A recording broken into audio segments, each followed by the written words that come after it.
성경 말씀 출애굽기 3장 1절부터 5절까지 보겠습니다. 모세가 그 장인 미디안 제사장 이드로의 양무리를 치더니 그 무리를 광야 서편으로 인도하여 하나님의 산 호렙에 이르매 여호와의 사자가 떨기나무 불꽃 가운데서 그에게 나타나시니라. 그가 보니 떨기나무에 불이 붙었으나 사라지지 아니하는지라. 이에 가로되 내가 돌이켜 가서 이 큰 광경을 보리라. 떨기나무가 어찌하여 타지 아니하는고 하는 동시에 여호와께서 그가 보려고 돌이켜 오는 것을 보신지라. 하나님이 떨기나무 가운데서 그를 불러 가라사대 모세야 모세야 하시매 그가 가로되 내가 여기 있나이다. 하나님이 가라사대 이리로 가까이 하지 말라. 너의 선 곳은 거룩한 땅이니 네 발에서 신을 벗으라. 네, 여기까지 읽었습니다. 기도드리겠습니다. 하나님 아버지, 우리들의 발걸음을 이 모임 장소로 인도하여 주셔서 감사드립니다. 이 모인 자리에서 우리가 하나님의 말씀을 분명하게 듣고 하나님의 뜻을 알아가는 시간이 되게 하옵소서. 예수님의 이름으로 기도드렸습니다. 아멘. 하나님께서 모세를 부르셨을 때 그의 나이는 80세였습니다. 40여 년간을 이드로라는 사람의 양을 치면서 살아가던 모세에게 하나님이 떨기나무 불꽃 가운데서 나타나셨다고 하십니다. 떨기나무는 70인역이라는 성경에 보면 가시라고 언급이 되어 있습니다. 가시나무 떨기, 가시덤불 이런 거죠. 거기에 불이 붙었는데 신기하게도 그 가시 떨기나무가 타지 아니하고 불꽃만 이렇게 보이는 거예요. 이 장면이 바로 하나님께서 모세를 부르시는 장면입니다. 이 가시나무 떨기에 불이 붙어 있는 이 모습은 바로 하나님께서 부르시는 또 역사하시는 사람들은 그의 어떤 경력이나 또는 능력을 보시고 하나님께서 임하시는 것이 아니라 세상으로 보아도 별로 형편이 좋지 못한 상황인 사람들에게조차 하나님께서 뜻을 가지시고 임하시면 그 사람을 통해서도 하나님의 역사를 이루신다는 교훈이 들어있어요. 그래서 모세는 40년 전에는 애굽의 왕자로서 참 그 앞길이 유망한 그런 청년이었는데 지금은 세월이 40년이 흘렀고 그 당시의 주류 사회에서 이탈이 돼서 일개 목동으로 지내는 그런 신분이었기 때문에 어떻게 보면 좀 보잘것없는 상태라고 할 수 있는데 하나님께서 그 모세에게 나타나십니다. 그런데 하나님이 모세를 부르시는 이 장면은 우리에게도 동일하게 이렇게 적용을 시켜볼 수가 있어요. 하나님께서 우리를 부르셨을 때 우리가 어떤 쓸모가 있기 때문에 그 당시 어떤 자격이 되기 때문에 하나님께서 부르신 것이 아니라 하나님이 부르시면 후회하심이 없다고 하셨잖아요. 그러니까 내가 살아가는 삶에 분명히 하나님이 어떤 계획을 갖고 계시기 때문에 나를 부르시고 나를 찾아오신 것입니다. 그때가 우리가 진정으로 구원받는 순간일 수가 있죠. 근데 대부분의 사람들이 그 구원을 받는 그 순간에 하나님의 부르심을 바로 알지 못하고 또 신앙생활을 해 나가다가 하나님의 부르심을 강하게 이제 느끼고 알게 되는 그런 사람들이 대다수 많습니다. 그런데 그 상황에서 하나님의 부르심을 입은 사람들은 어떻게 살아가야 하는지를 모세를 부르시는 하나님의 모습 속에서 우리가 살펴볼 수 있다는 거예요. 우리들은 하나님의 부르심을 입은 사람들입니다. 그래서 부르심을 입은 사람들은 자기의 미래를 하나님께 맡겨야만 되거든요. 근데 자기의 미래를 자기가 확 쥐고 있으면 하나님의 부르심을 입은 자라는 어떤 그런 정의는 갖고 있지만 그 부르심을 입은 대로 자기의 미래를 하나님께 맡기지 않기 때문에 그 길을 가지 못하죠. 베드로 전서 4장 먼저 볼게요. 4장 19절. 그러므로 하나님 뜻대로 고난을 받는 자들은 또한 선을 행하는 가운데 그 영혼을 미쁘신 조물주께 부탁할지어다. 이런 말씀이 있습니다. 이것은 그리스도인이 되어서 이 땅에 이제 살아가는 가운데 여러 가지 이제 시련도 온다. 그리스도의 고난에 참여함으로 인해서 오히려 기뻐하라, 이런 내용의 말씀이 있거든요. 그래서 구원을 받은 우리 그리스도인들도 신앙생활을 해나가는 가운데 여러 가지 불시험이 온다, 고난이 온다, 이것을 얘기하고 있는 것입니다. 그러므로 하나님의 뜻대로 고난을 받는 자들은 그 영혼을 미쁘신 조물주께 부탁할지어다. 자기 영혼을 믿음의 주인 되시는 하나님께 부탁하며 살아가야 된다. 자기 영혼을 부탁한다는 말이 뭐냐? 이 부탁한다는 헬라어 단어는 예수님께서 십자가에서 돌아가시면서 내 영혼을 아버지 손에 부탁하나이다, 이렇게 말씀하셨거든요. 그때 그 부탁한다는 말과 동일한 단어예요. 그러니까 예수님께서 십자가에서 죽으실 때 내 영혼을 아버지 손에 부탁한다는 그런 의미가 바로 네 영혼을 하나님께 조물주께 부탁하라는 단어와 똑같단 말이에요. 그러니까 자기의 생명과 자기의 모든 미래를 하나님께 내어 맡기는 거죠. 그런 의미라는 것입니다. 그것은 부르심을 입은 사람들은 앞으로 살아가는 생활을 하면서 어떤 고난을 당하기도 하고 또 어떤 죽음에 이르는 어떤 상황이 올 수도 있죠. 그게 이제 앞으로 우리가 살아가야 할 어떤 미래 일들이에요. 좋은 일도 있죠. 근데 그렇지 못한 때를 만나기도 하잖아요, 우리가. 이 모든 미래에 관한 것들은 내 미래를 하나님께 맡기며 살아가야지 된다는 것입니다. 그래서 부르심을 입은 사람들에게 하나님께서 요구하시는 것이 있어요. 네 미래를 하나님께 맡겨. 네 영혼을 하나님께 부탁해.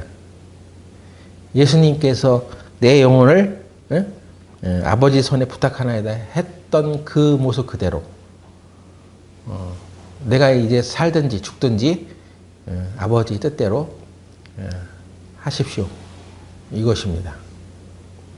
근데 우리가 그렇게 내 미래를 하나님께 맡기지 않고 살아가기 때문에 부르심을 입은 사람들답게 살지 못하는 것입니다.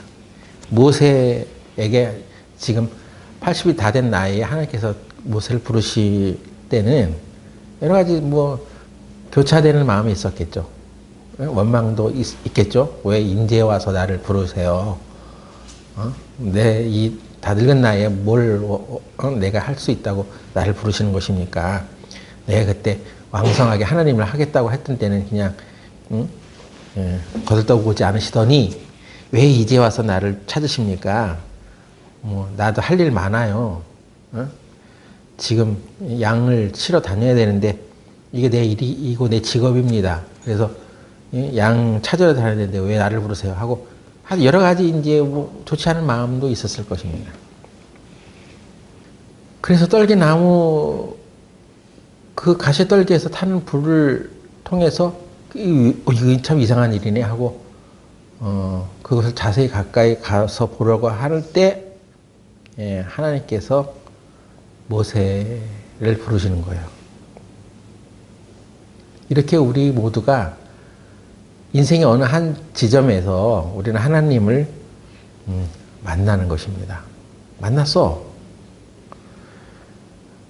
그래서 하나님께서는 모세에게 네 발에서 신을 벗으라는 말을 하죠. 모세가 들은 첫 마디가 하나님을 만나서 들은 첫 마디가 네 발에서 신을 벗으라는 얘기예요. 발에서 신을 벗는다는 것은 두 가지 의미가 있습니다. 룻기 4장 보세요. 룻기 4장에 보면 4장 5절부터 보죠. 보아스가 가로되 내가 나오미의 손에서 그 밭을 사는 날에 곧 죽은 자의 아내 모압 여인 룻에게서 사서 그 죽은 자의 기업을 그 이름으로 있게 하여야 할지니라. 그 기업 물을 자가 가로되 나는 내 기업에 손해가 있을까 하여 나를 위하여 물으지 못하노니 나의 물을 권리를 네가 취하라. 나는 물으지 못하겠노라. 옛적 이스라엘 중에 모든 것을 물으거나 교환하는 일을 확정하기 위하여 사람이 그 신을 벗어 그 이웃에게 주더니 이것이 이스라엘에 증명하는 전례가 된지라. 이에 그 기업 물을 자가 보아스에게 이르되 네가 너를 위하여 사라 하고 그 신을 벗는지라. 그러니까 신을 벗는다는 의미에는 첫 번째 자기의 권리를 포기한다는 의미가 있는 거예요. 응? 그 자기가 어떤 기업이 있는데 내가 그것을 담당하겠소 하면은 그걸 담당할 수 있는 위치에 있는 사람이 그걸 얻을 수 있는데 난 그러지 않겠어. 나는 그걸 감당하지 않겠어 하면 그 어떤 사람에게 그 기업물을 다음 사람에게 책임을 지게 하고 감당하게 하고 그 증거로서 난 내 권리를 포기합니다 하는 차원에서 신을 벗는 것이 이스라엘 규례가 있었단 말이에요. 그러니까 이런 모습은 하나님께서 네 발에서 신을 벗으라는 얘기는 이제 너는 너 자신에 대해서 권리를 포기해 이런 의미가 있는 거죠. 구원받은 사람이 이것을 먼저 이제 발견해야 됩니다. 구원받은 것은 참 좋은 일인데 앞으로 내 인생, 내 미래에는 또 내가 개척하며 살아야지 하고 모든 것을 자기의 권리로 생각하고 자기 것이라 생각하고 살아가는 그 생활을 이제 하나님 말씀을 통해서 이걸 발견해야 되는 거야. 이게 내 인생 이게 내 것이 아니구나. 내가 가진 것이 내 게 아니구나. 이걸 발견해야죠. 근데 이걸 발견하지 않으니까 내 인생 내 멋대로 살아요가 되는 것입니다. 내 거 다 내 것이 되는 거고. 부르심을 입은 사람이 가져야 될 첫 번째 모습은 자기에 대한 권리를 포기하는 거예요. 그래서 내가 하나님부터 새로운 생명을 얻은 자이고 내 생명의 소유권은 하나님께 있고 내 앞으로 살아갈 미래에 대한 모든 것도 하나님이 주관하고 계시다고 하는 것을 알아야 됩니다. 여러분은 구원받고 나서 내가 가진 여태까지 누렸던 그런 모든 권리가 내 것이 아니라 하나님부터 온 것이라는 것을 잘 발견했습니까?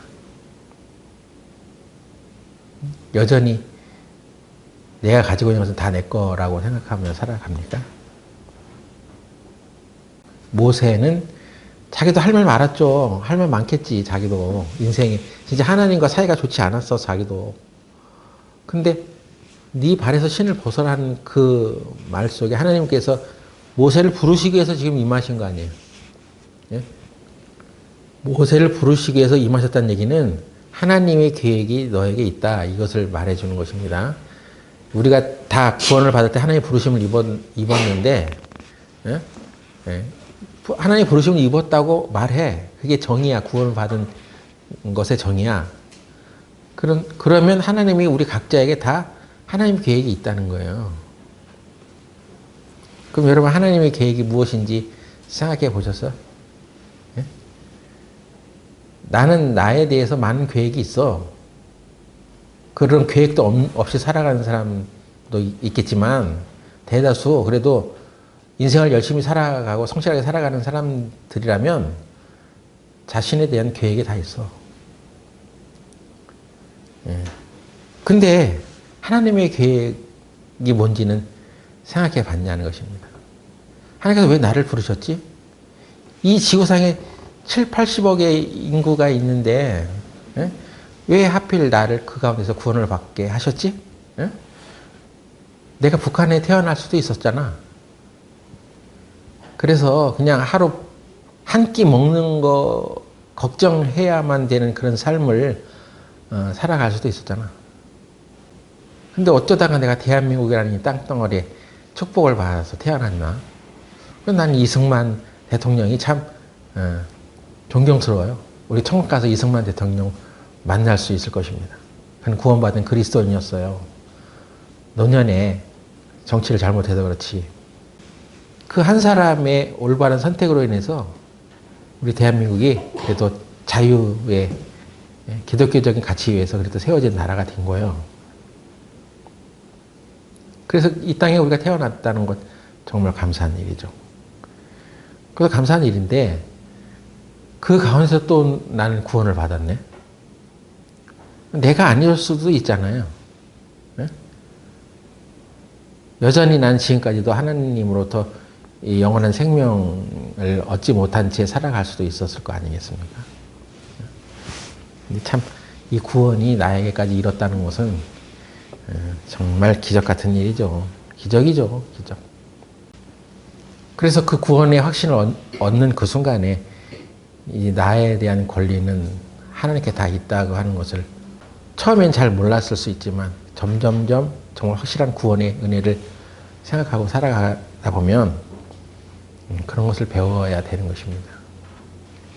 두 번째, 네 발에서 신을 벗으라는 의미는 그 신은 지금 그 신발은 지금까지 내가 살아오면서 걸어왔던 그 모든 행로를 지탱하고 있는 도구죠. 네? 지나온 과거의 모든 것을 다 내려놓으라는 얘기입니다. 때로는 우리 지난 과거가 영광스러운 날도 있었습니다. 자랑스러운 날도 있었어. 그런데 또 수치스러운 날도 있었고 좌절을 겪었던 때도 있었어. 돌이켜보면 기억하기 싫은 어떤 되돌리기 어려운 그런 허송세월을 보냈을 수도 있습니다. 또 열등감 이런 것들을 갖게 되는 일들도 있었을 것입니다. 거기에서 벗어나라는 것이죠. 이제 그것을 다 내려놓으라는 것입니다. 지나온 과거의 모든 삶을 하나님의 맨발로 서라는 얘기는 내가 지금까지 살아오면서 그 과거에 있었던 모든 영화와 영광과 욕된 것들, 수치와 좌절, 열등감 그런 거 다 내려놔. 그거 내려놔야지 하나님이 부르심을 입은 사람으로서 이제 출발하는 거야.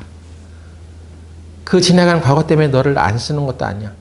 지나간 과거가 네가 영광스럽게 되면 너를 쓰는 것도 아니야. 이제 하나님 앞에서는 아무것도 내세울 것 없는 그런 위치에서 하나님이 너를 쓰시려고 하는 거야. 자기 계획을 다 내려놓는 것은 그것이 바로 산 제사라고 하는 거예요. 네? 로마서 12장 1절 2절에 기록된 말씀대로 너희 자신을 너희 몸을 거룩한 산 제사로 드리라는 얘기는 너의 계획을 내려놔 이제. 그 계획이 되든 안 되든 하나님의 뜻대로 나는 나의 계획을 하나님 뜻에 맞추겠습니다. 라고 생각을 해라는 거죠. 근데 만약에 난 이 계획을 못 내놓겠습니다. 그러면 그건 산제사가 아니야, 그것이. 예? 왜 못 내려놔? 자기가 예? 죽어 있는 상태가 되기를 싫어하는 거 아니야?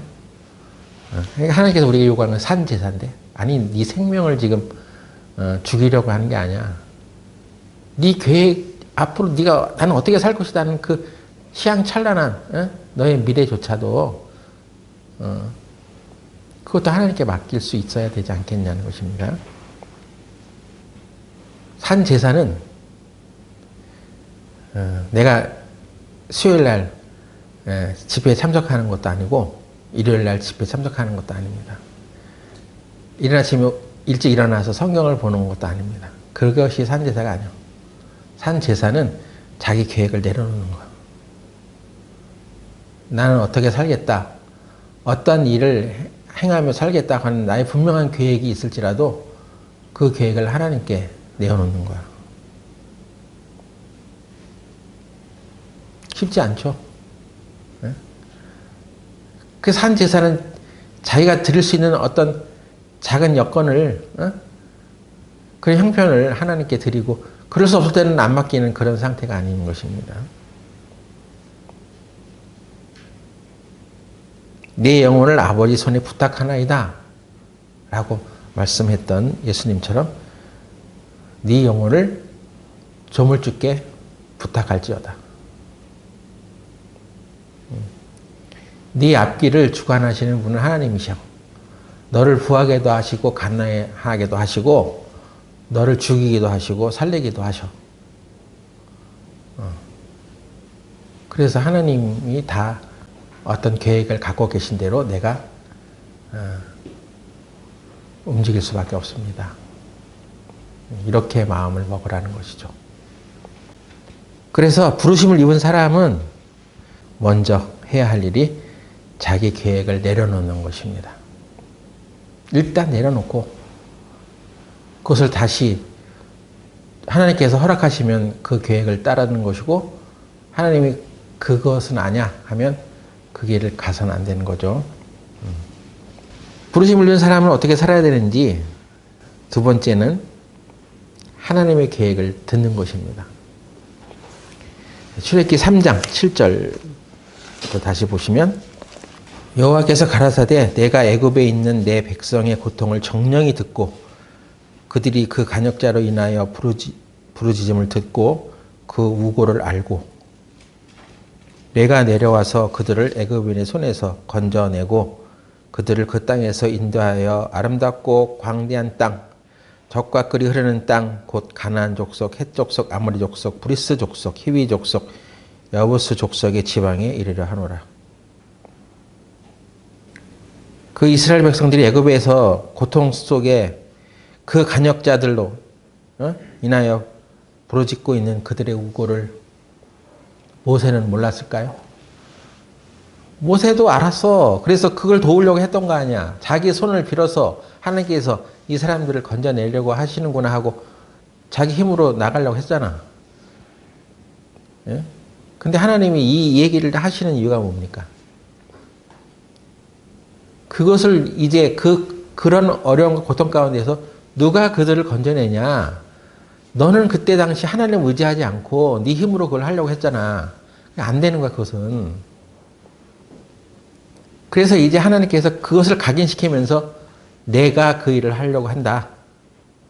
이제 하나님께서 그 일을 하시겠다는 것입니다. 아니, 모세도 그런 계획이 있었겠죠, 인생에. 야, 하나님께서 나를 이 애굽의 왕자로 세워놓으신 것이 이 고통받는 백성들을 그 고통 가운데서 건져내라고 하시는구나 하고 어떤 자기 나름의 계획을 가졌겠죠. 아주 그건 선한 계획 아니었겠습니까? 좋은 계획이었는데 거기에는 하나님이 빠져 있었어. 우리는 무슨 일을 할 때 성령이 빠져 있으면 안 되는 거예요. 아무리 선한 일이라 할지라도 거기에 성령이 함께 하지 않으면 그 일을 밀어붙여서는 안 됩니다. 바울이 아시아 쪽으로 복음을 전하려고 했습니다. 근데 하나님께서 성령이 그걸 막으셨대. 아니, 복음 전하는 일은 좋은 일 아니에요?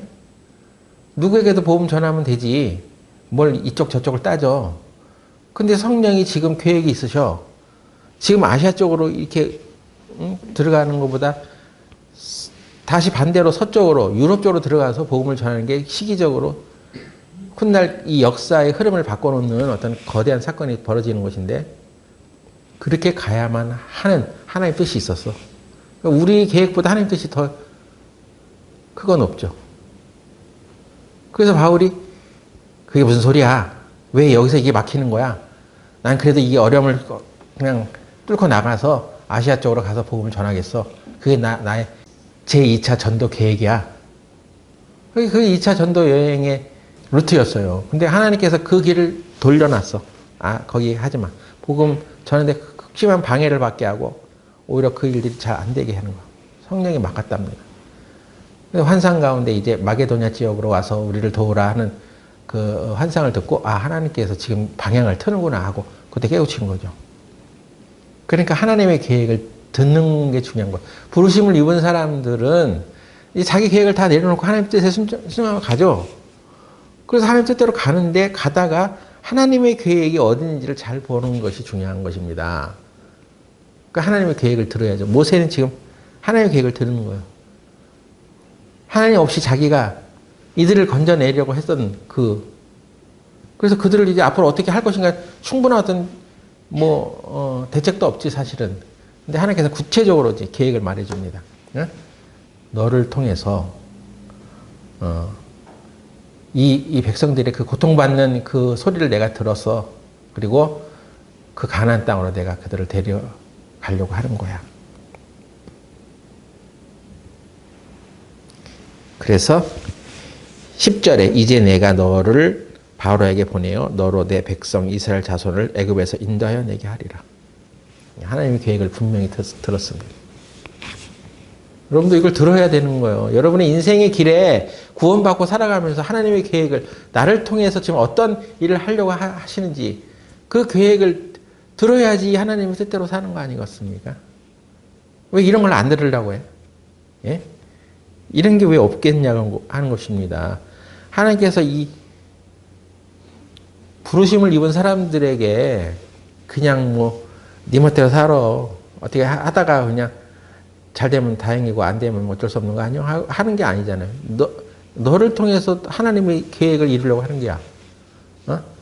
그럼 어떤 사람은 풀타임으로 하나님 앞에 그 시간을 바치면서 사역을 하든가 아니면 어떤 사람은 어떤 직장에 들어가서 그 직장 속에서 그렇게 하나님의 일을 어떻게 하는 그런 계기로 삼든가 분명히 있단 말이에요.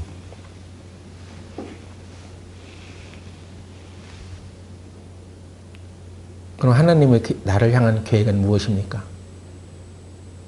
나를 향하신 하나님의 비전은 무엇입니까? 나를 향하신 하나님의 꿈은 무엇이에요? 이걸 생각해 봤냐는 것입니다. 예? 여러분이 꿈이 뭐냐고 하면 이게 잘 전달이 안 되는 것 같아요. 예? 여러분의 직업이 여러분의 꿈이야? 예? 내가 무엇 하면서 먹고 살아야 되는 그것을 발견하는 것이 내 꿈이냐고. 꿈이라 비전이라 얘기할 때는 하나님께서 네가 하고자 하는 그 계획만을 얘기하는 것이 아니라 하나님이 너를 통해서 하고자 하는 계획이 무엇인지를 발견했냐는 것입니다. 나는 그냥 구원받고 이 교회에 나와주시는 것만으로도 다행이죠. 저한테 그렇게 기대하지 마세요. 저는 그냥 신도일 뿐입니다. 그렇게 사니까 계획이 없는 거지. 하나님의 계획을 들으려고 하냐는 것이죠. 들었어요? 하나님 나를 통해서 이 일을 하게 하시는구나. 하나님 나를 통해서 이쪽 지역에 복음을 전하라고 하시는구나. 여기에 남으라고 하시는구나. 너는 이것을 하면서 살으라고 하시는구나. 이런 얘기 못 들었냐고. 그런 얘기를 신비하게 음성으로 들려서 받는 게 아니라 이 말씀에 다 있는데 하나님의 부르심을 입은 사람들이 어떻게 하나님의 계획을 알아듣고 살아가는지 성경에 다 있단 말이에요. 성경 읽으면서 그걸 알아야죠. 자기의 계획을 내려놓지도 않고 하나님의 계획을 들어본 적도 없고 우리 각자의 삶에는 하나님의 계획이 있다는 믿음을 가지세요. 분명히 하나님의 어떤 계획이 나에게 있기 때문에 나를 부르셨어. 이런 믿음을 가지시라고. 왜 딴 것들은 잘 믿으면서 왜 이런 걸 안 믿어?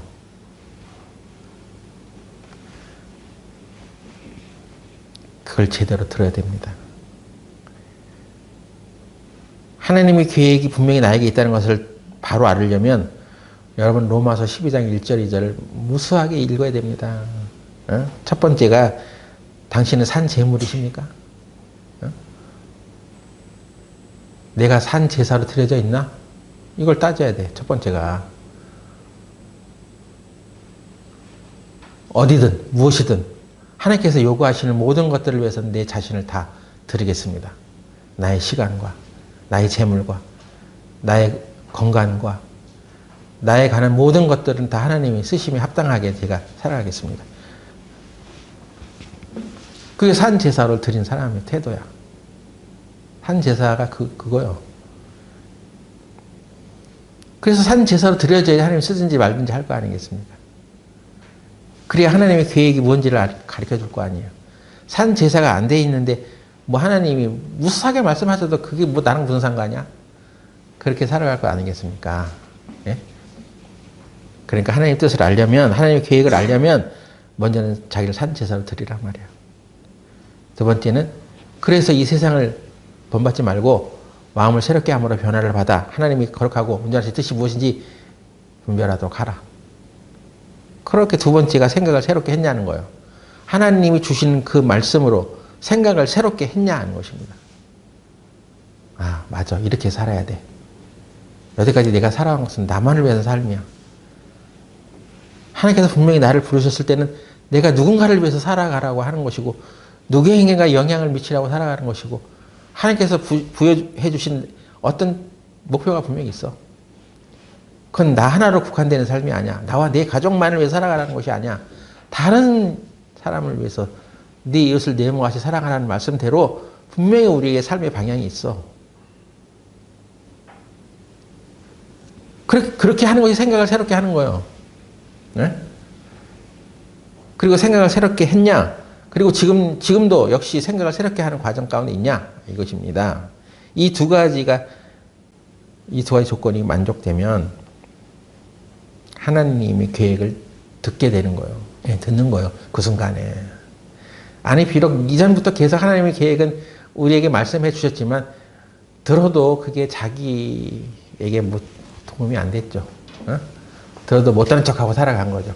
아예 그런 일에는 그냥 귀 막고 눈 돌리고 살아갔을 수도 있습니다. 그런데 이게 뭔가 헌신하는 쪽으로 이렇게 생각을 바꾸게 되면 하나님의 계획이 들리는 거예요. 여러분, 하나님의 계획이 나에게 어떤 것입니까? 나에 대한 하나님의 계획은 무엇입니까? 계속 물어야 됩니다. 그걸 기도해야 돼요. 기도하면 바로 응답해 주신다는 거 하나님이 말씀해 주셨죠? 알 수 있어요. 여태까지는 나와 내 가족과 이 육신적인 문제만을 해결하기 위해서 살아왔는데 이대로 이렇게 살다가 주님 앞에 가는 것이 하나님의 계획은 아니잖아. 그렇다면 나는 이제 어떻게 살아야 되나? 이 생각이 바뀌어서 하나님의 계획을 아는 쪽으로 살아가게 되면 그 사람은 그렇게 이제 삶의 방향이 정해지는 것입니다. 네? 그 현빈이 부른 노래 중에 샤방샤방이라는 노래가 있잖아요. 사람들이 그 노래 아주 잘 불렀잖아. 네? 뭐 수빈이 초등학교 때 유행 타가지고 아주 그 돈이 많이 벌었다. 그거 작곡한 사람이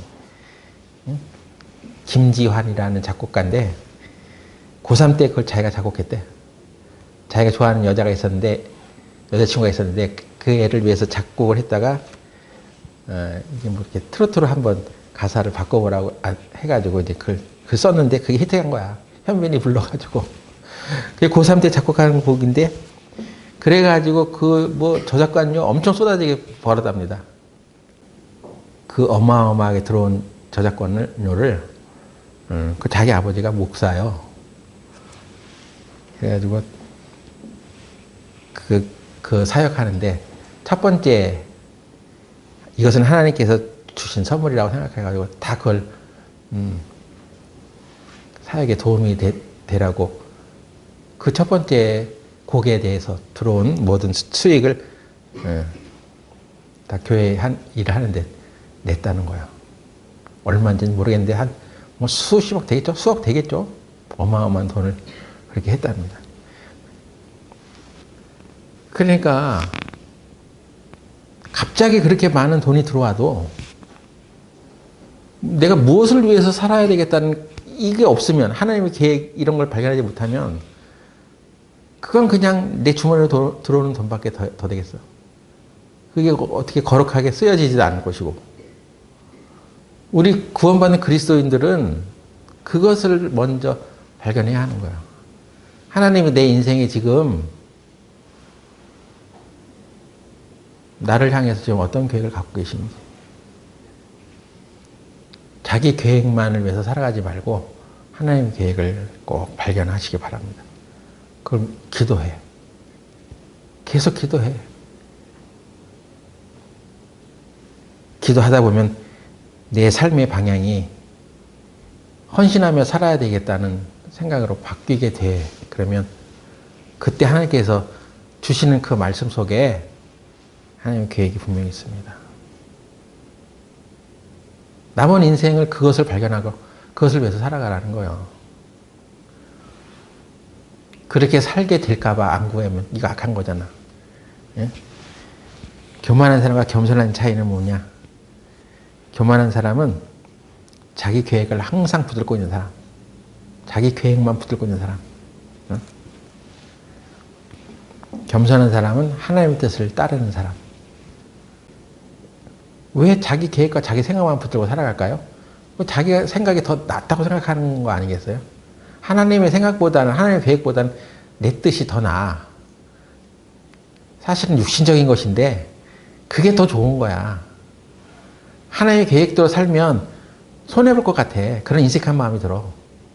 그러니까 자기 삶을 하나님께, 자기 미래를 맡기지 못해. 자기 미래를 하나님께 맡기세요.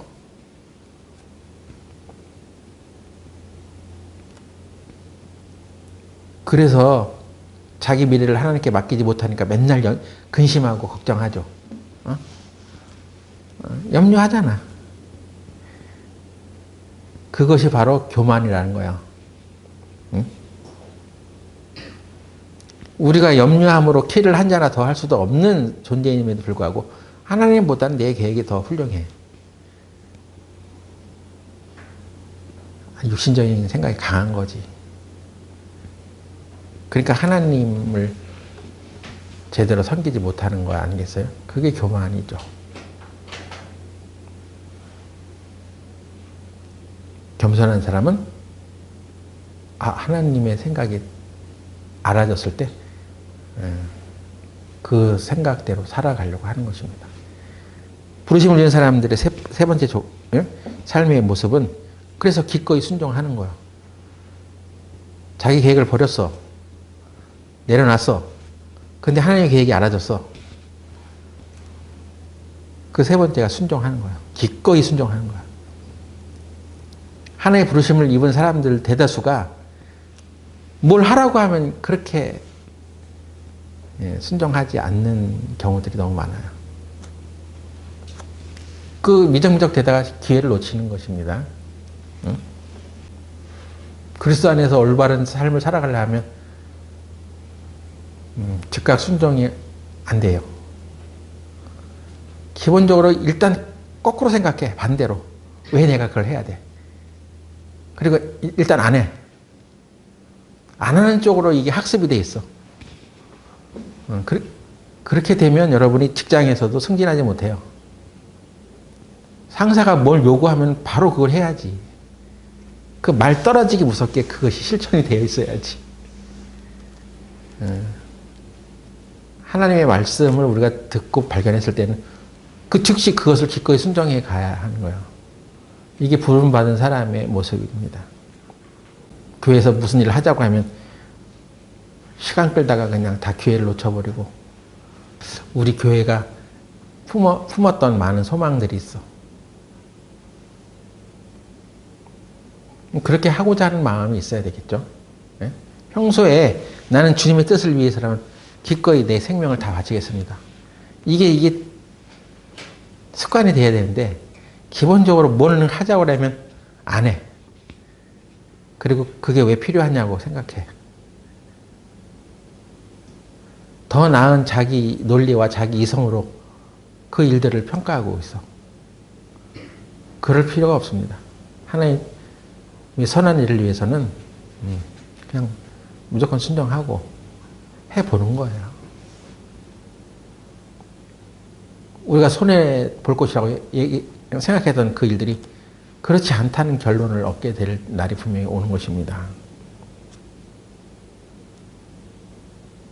이렇게 세 가지 모습을 우리는 하나님이 모세를 부르신 장면 속에서 찾을 수 있어. 하나님께서 너를 통해서 이스라엘 건져내려고 해.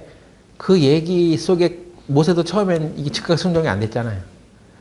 나는 뭐 말재주가 없습니다. 뭐 배운 게 없습니다. 아는 게 없습니다 하면서 여러 가지 뭐 이유를 대는데 하나님이 나중에 화를 내셨어.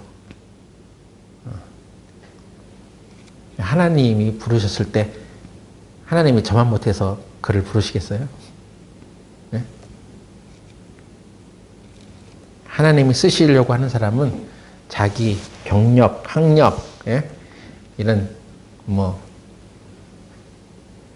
가지고 있는 재주 이런 걸 쓰는 게 아니라 하나님의 말씀을 듣고 그냥 순종하려고 하는 사람을 쓰는 거예요. 이스라엘의 남자들이 형편없어가지고 무슨 일이 생기면 그냥 다 꽁무니 빼고 숨어 들어가는 그때 하나님께서 여인 드보라라는 사람을 일으켜서 이스라엘 사사로 세웠다고 합니다.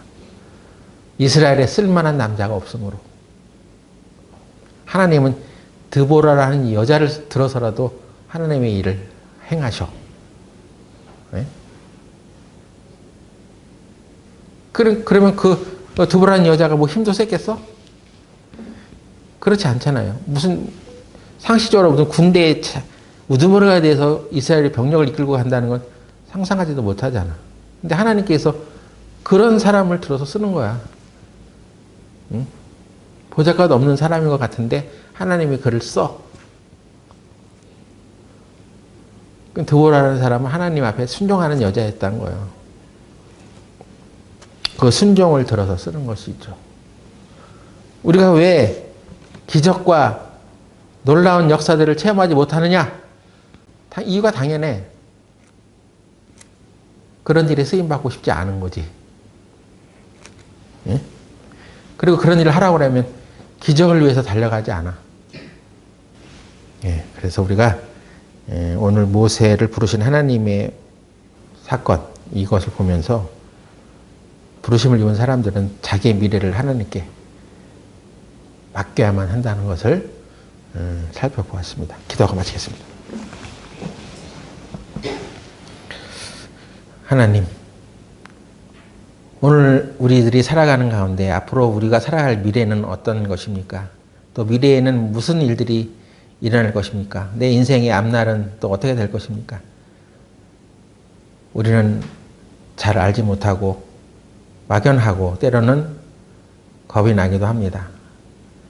그러나 하나님께서 우리를 부르셨을 때에는 분명한 계획이 나에게 있다는 것을 말씀하시는 것이니 우리가 그것에 대한 믿음을 가지고 내 미래를 온전히 하나님께 맡기며 살아갈 수 있도록 하여 주시옵소서. 예수님의 이름으로 기도드렸습니다. 아멘.